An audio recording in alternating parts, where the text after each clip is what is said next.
What's good? It's your boy Logic back in here with another video. And I've been really pondering this whole genuine desire shit. I've and it's funny because I watch Fresh and Fit, fans of the show, and I do watch the call-in shows, and a lot of the time men have a big concern when it comes to the genuine desire thing / paying for box, short-term, long-term relationship shit, right? Typically that's usually the voice of concern when it comes to the men who call in, right? And I get it, because, and they even said, like, oh, it seems like the logical ones are the ones that they say it's hard to get it, why they shouldn't pay, and why they should be going for genuine desire. And it's like, I have to really push back on that, right? Because there's some hidden figures and numbers that we can assume using logic and shit, where something's really not in your favor. And Myron has even expressed this plenty of times, that he's gonna leave the country when he decides to get married, right? And by his logic, what he's saying is that the women here are too far gone to risk trying to get into a long-term marriage, relationship, whatever, with, right? I think we can all agree that him leaving the country to find girls that are quote-unquote more traditional and submissive says that there's not enough women in America or westernized societies where they would fulfill the type of need and role that he would want a woman to fill. He doesn't want to deal with the headache. It's also a lot easier, and he's willing to go out of the country. I think that's undisputable. It makes sense. It's whatever. And he'll go out there and try to get genuine desire, whatever the case may be, right? Now, most women today are modernized, right?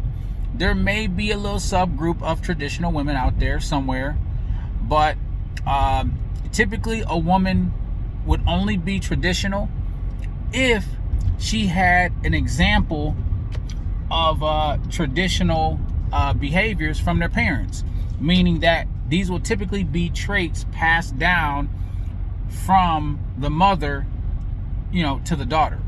That's originally how a woman would become traditional. Now, there is a little caveat. A woman could seek out being traditional, maybe if she finds out that being a modern woman doesn't work, she's having bad luck with men, and she wants to try a new approach.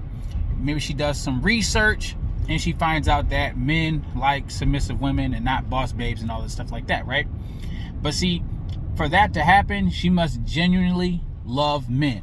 Now, we all know that a lot of women nowadays, though they don't want to admit it, they hate men, meaning that they have no incentive to try to learn what men want so that they can learn about being traditional. Hell, tell you the truth, most women know that men want traditional women, they just don't give a fuck. So even the example that I'm giving you of a woman coming to some logical conclusion where she finds out that I should be submissive and traditional to get a man, I'm really barking up the wrong tree with that one, because most women wouldn't even do that. So outside of learning to be traditional from their mom, she would have to seek out traditional behaviors and learn and adapt. But you see what I did there? She would have to come to a logical conclusion. Most women don't think with logic, they think with emotions. So basically what I'm saying is, most women are modern and traditional women are very scarce.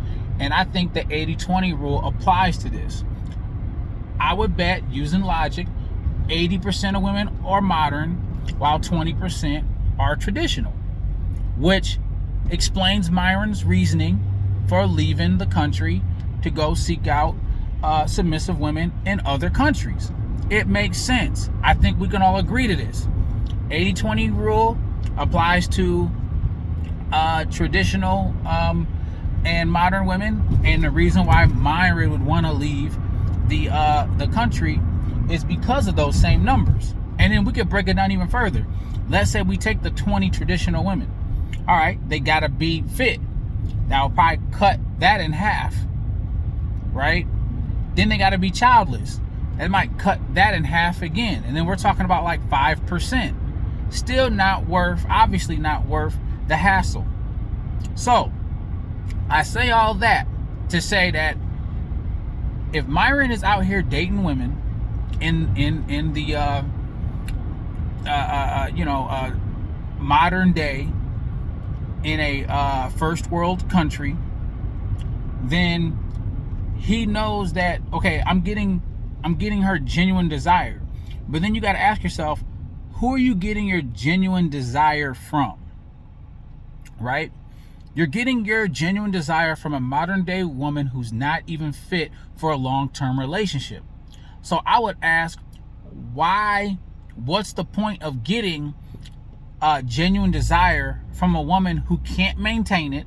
Because I'm sure that Myron throws these girls back into the ocean when he's done with them. It's like, oh, Carter, I got genuine desire, throw her back. I'd be like, what's the point of getting genuine desire if it's not even, you don't even know if it can stand the test of time? Like, to me, from my point of view, genuine desire is only important if you plan on being in a long-term relationship. Because as relationships go on, the thrill fades, people get complacent and whatever, right?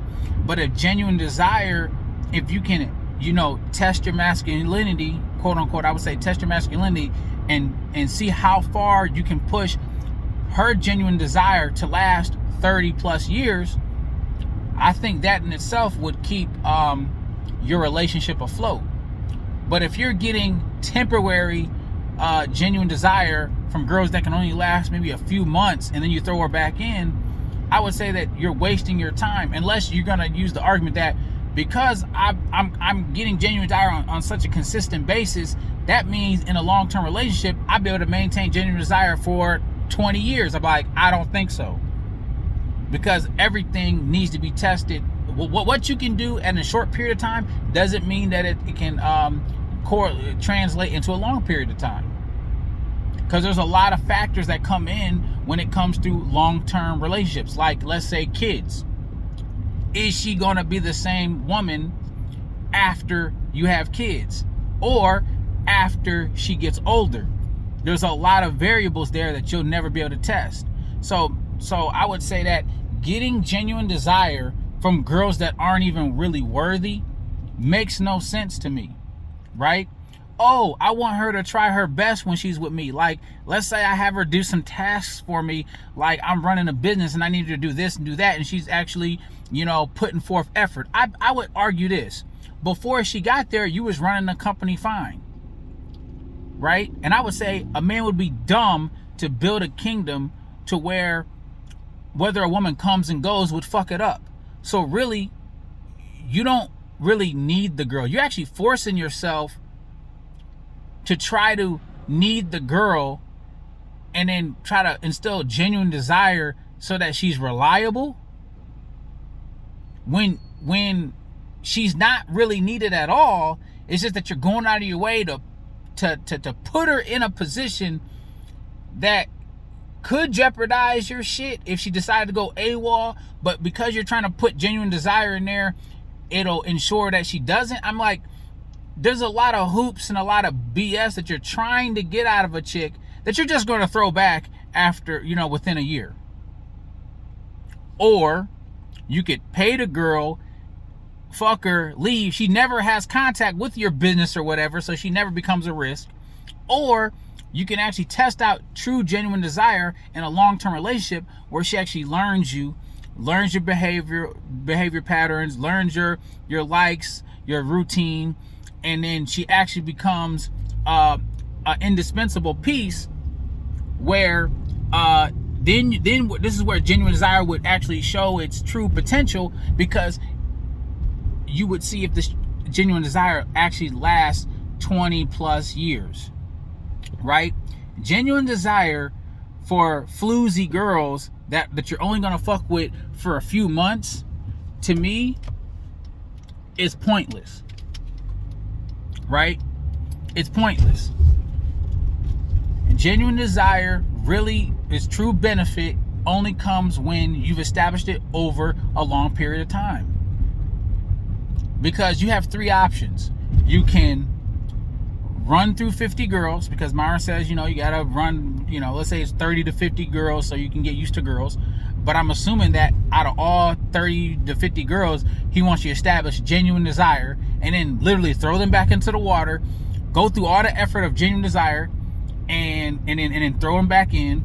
Or you could pay, get her in, get her out, and keep on moving on your purpose. Or you can actually try to establish a long-term relationship where you can kind of train her to be the perfect woman, right? Those are three options.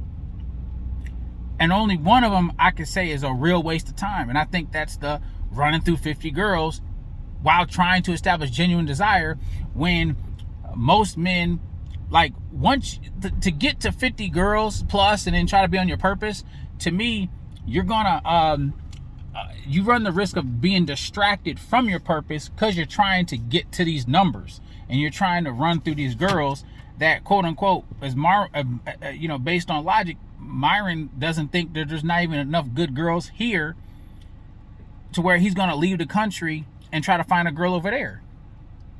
There's really no logical reason why you would want to get genuine desire from a girl that you're not going to keep.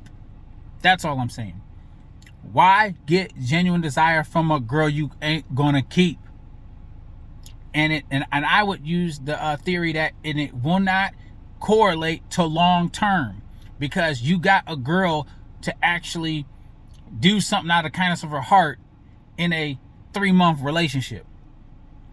But then you think that when I do decide to get into a long-term or a marriage, I'll be able to do this for about 15, 20 plus years. I don't think so. Especially when she gets older, especially if she has kids, especially if she hits some type of crisis point or whatever like that. Your quote-unquote genuine desire will be tested tenfold, and your little 50 girl genuine desire travels is not going to correlate to a long-term relationship. You know what I'm saying? Unless you're advising, hey, never get into a long-term, rack up the bodies as high as you can get all the way up into your 60s and 70s. And then I would say this: if you never establish a long-term relationship throughout the course of your entire life, to me, genuine desire is a moot point. You just never put a girl in a position to where you need her for anything other than sex. And I'm not saying this to look at her as, if you're like, I understand the point is, you don't want to, you don't want to see the quote unquote dark side of women or whatever like that. I said, when you're running through girls 50 plus, they're seeing the dark side of you, which then infects them with dark energy. So in your quest of racking up bodies, you actually create the very darkness in the girls that you don't want to see. So I'm not trying to get on a moral high horse, but I'm just like, it's counterproductive. Like you said, we're the homemakers, this, that, and the other, whatever. And then at the same time, you're encouraging men to kind of do the same thing. So while trying to get genuine desire, I said, why mix in genuine desire in this whole corrupt way of going through girls where you're turning them into quote unquote hoes, at the same time you're trying to extrapolate fucking genuine desire from them, from hoes, like literally, like, you know what I'm saying? So like I said, my whole take is genuine desire is deserving of women that you want to last long term in your life. Because genuine desire, if you can actually really acquire true genuine desire, it should last the test of time, especially if she desires you. Not the things that you're necessarily bringing, even though, through scientific method or whatever, we understand that female biology is to be attracted to these things. But true desire should come from the man himself. As far as like if a girl's walking down the street and she's hot, we're attracted to the female. We desire the female. She didn't have to do anything, and she hasn't given me nothing in return. To me, that's true desire, where they don't have to do anything for me.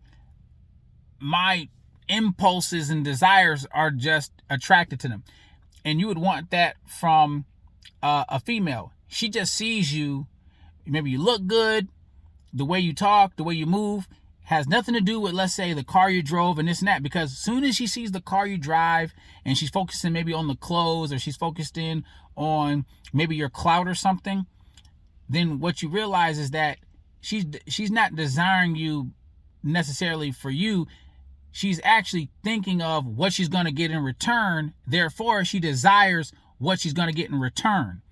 Now, it's directed in your direction, so you might call it, quote unquote, genuine desire. But if you told her up front, well, you're not going to get any access to these cars, you're not going to get any access to my house, you're not going to get any access to my money, would she still desire you? The answer would probably be no. So to me, it wouldn't be genuine desire, because it'd be like pizza. I desire pizza. I just want pizza. I want to eat. The pizza's not gonna jump around and dance or do nothing for me. It's because I like pizza. I like the way it tastes. I like the way it looks. It doesn't do anything extra, but just exist, and I desire that shit. Just like men and women. A man looks at a woman just for existing. I desire that shit. But for men, it's not the same way. It's, what does he do? What can I get from him? Quote unquote, genuine desire. I'm like, that's not genuine desire. It's not. Girls lose genuine desire once they get old enough to understand that they need to extract shit from men. Maybe when they're 12 and 10 years old and they got little crushes and shit, they probably had true genuine desire back then, before they got infected with the world. But as soon as they go out into the real world and they actually understand what resource extraction is and getting money and shit, genuine desire to me is out the window, outside of trying to establish a long-term relationship where genuine desire is necessary, because time erodes away from everything and everybody. And you have to say that, you know what? Even though everything is eroding, I desire the man. So even if he lost everything, I would desire the man. And we know that 9 times out of 10, that level of genuine desire doesn't exist. So then in turn, trying to get genuine desire from girls you're just going to throw back into the water makes no sense. It's better if you just pay, get what you want, and dip off. Or if you're the type of guy that wants to prioritize long-term relationships, you're going to actually have to stick with the girl, build genuine desire, and you would have to keep her around. Well, actually, she would try to have to keep herself around, but you wouldn't be trying to fuck it up by running around with other girls and doing whatever counterproductive shit, because you're steadily trying to build not genuine desire just from a sexual standpoint. You need to develop genuine desire from an interest standpoint, which it's easier to just run through girls, because I think most guys can't do it. I think even the high value men can't even do it. So, and I think it probably just doesn't exist just because of modern day thinking and shit. So it would just kill the whole genuine desire argument. But that's just my take. I don't know. I want to know what y'all think. I think whether you either have to prioritize long-term relationship or just running or just paying for the girl, because the middle ground is running through bodies, to me you're not going to really get anything of use out of the girl outside of sex, which quote unquote to me is the dark side of women anyway. You're not avoiding it. You're kind of influencing it. It is what it is. What do y'all think? It's your boy Logic. I'll highlight y'all later. Peace.